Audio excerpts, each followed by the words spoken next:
concerne éventuellement le report d'une élection, ce n'est pas possible. De l'élection présidentielle, des élections locales, on peut les repousser, ça passe. Des élections législatives, à la limite, ça passe. Puisque, bon, c'est toujours des députés, on prolonge. Mais le président de la République ne peut pas prolonger son mandat, c'est impossible.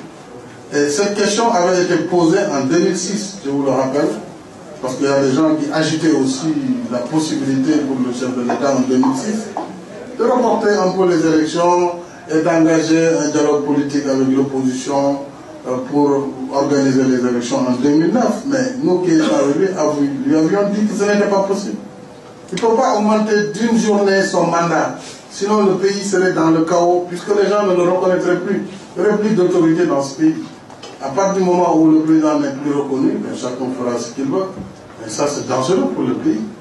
Donc ça, c'est une fiction. Ceux qui pensent ainsi doivent cesser de rêver. Le président ne peut pas augmenter pour une journée.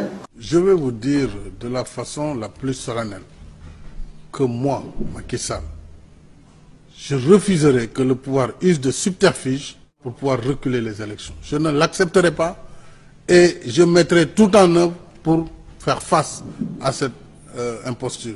Nous ne pouvons pas accepter, sous quelque prétexte que ce soit, que les élections de 2012 soient reportées. Je l'ai dit d'ailleurs il y a plusieurs semaines, plusieurs mois. Nous ne donnerons pas une minute de plus au président de la République après l'élection du 26 février. Man, naka ngay nekkee président ci dëkk calendrier républicain bi tëla